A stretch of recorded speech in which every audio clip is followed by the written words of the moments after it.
عرب کی ایک مشہور عالمہ نے اپنی بیٹی کو 10 نصیحتیں کی۔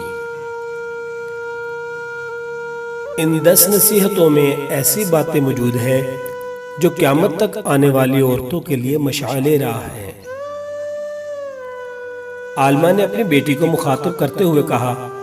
کہ میری آنکھوں کی ٹھنڈک شوہر کے گھر جا کر قناعت والی زندگی گزارنے کی کوشش کرنا۔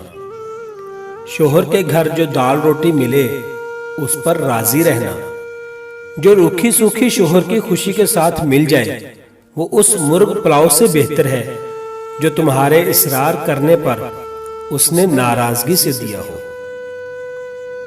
دوسری بات عالمہ نے یہ کہی کہ میری بیٹی اپنے شوہر کی بات کو ہمیشہ توجہ سے سننا اور اس کو اہمیت دینا اور ہر حال میں شوہر کی بات پر عمل کرنے کی کوشش کرنا۔ اس طرح تم ان کے دل میں جگہ بنا لو گی، کیونکہ اصل آدمی نہیں، آدمی کا کام پیارا ہوتا ہے۔ تیسری بات بتاتے ہوئے انہوں نے کہا کہ اپنی زینت و جمال کا ایسا خیال رکھنا کہ جب وہ تجھے نگاہ بھر کے دیکھے تو اپنے انتخاب پر خوش ہو، اور سادگی کے ساتھ جتنی بھی استطاعت ہو خوشبو کا اہتمام ضرور کرنا، اور یاد رکھنا کہ تیرے جسم لباس کی کوئی بو یا کوئی بری حیت اس کے دل میں نفرت و کراہت نہ دلائے۔ چوتھی بات بتاتے ہوئے کہا کہ میری پیاری بیٹی اپنے شوہر کی نگاہ میں بھلی معلوم ہونے کے لیے اپنی آنکھوں کو سرمے اور کاجل سے حسن دینا، کیونکہ پرکشش آنکھیں پورے وجود کو دیکھنے والے کی نگاہوں میں جچا دیتی ہیں۔ غسل اور وضو کا اہتمام کرنا کہ یہ سب سے اچھی خوشبو ہے اور لطافت کا بہترین ذریعہ بھی ہے۔ پانچویں بات یہ بتائی کہ بیٹی شوہر کا کھانا وقت سے پہلے ہی اہتمام سے تیار رکھنا، کیونکہ دیر تک برداشت کی جانے والی بھوک بھڑکتے ہوئے شعلے کی مانند ہو جاتی ہے، اور شوہر کے آرام کرنے اور نیند پوری کرنے کے اوقات میں سکون کا ماحول بنانا، کیونکہ نیند ادھوری رہ جائے تو طبیعت میں غصہ اور چڑچڑا پن پیدا ہو جاتا ہے۔ چھٹی بات یہ کہی کہ بیٹی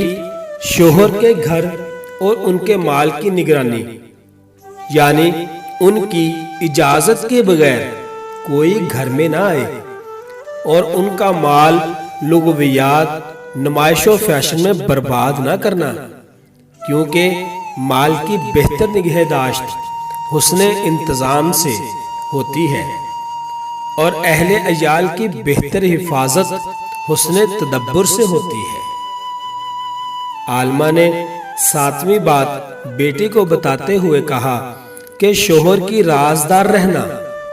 ان کی نافرمانی نہ کرنا، کیونکہ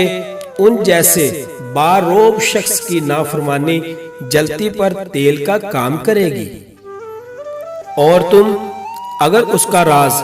دوسروں سے چھپا کر نہ رکھ سکی تو شوہر کا اعتماد تم پر سے ہٹ جائے گا، اور پھر تم بھی اس کے دو رخے پن سے محفوظ نہیں رہ پاؤ گی۔ آٹھویں بات انہوں نے یہ کہی کہ میری بیٹی جب تمہارا شوہر کسی بات پر غمگین ہو تو اپنی کسی خوشی کا اظہار اس کے سامنے نہ کرنا، یعنی اپنے شوہر کے غم میں شریک رہنا۔ شوہر کی کسی خوشی کے وقت غم کے اثرات چہرے پر نہ لانا، اور نہ ہی شوہر سے ان کے کسی رویے کی شکایت کرنا۔ اپنے شوہر کی خوشی میں خوش رہنا، ورنہ تم ان کے قلب کے مقدر کرنے والی شمار ہوگی۔ عالمہ نے نویں بات بتاتے ہوئے کہا کہ بیٹی اگر تم شوہر کی نگاہوں میں قابل احترام بننا چاہتی ہو تو اس کی عزت اور احترام کا خوب خیال رکھنا اور اس کی مرضی کے مطابق چلنا، تو تم شوہر کو بھی زندگی کے ہر لمحے اپنا بہترین رفیق پاؤ گی۔ عالمہ نے 10ویں بات بتاتے ہوئے کہا کہ بیٹی، میری اس نصیحت کو پلو سے باندھ لو اور اس پر گرہ لگا لو کہ جب تک تم ان کی خوشی اور مرضی کی خاطر کئی بار اپنا دل نہیں مارو گی اور اپنے شوہر کی بات رکھنے کے لیے تمہیں اپنی پسند و ناپسند اور دیگر کئی خواہشات کو دبانا ہوگا۔ اگر تم ایسا نہیں کرو گی تو تمہاری زندگی میں خوشیوں کے پھول نہیں کھل سکیں گے، پھول نہیں کھل سکیں گے، پھول نہیں کھل سکیں گے۔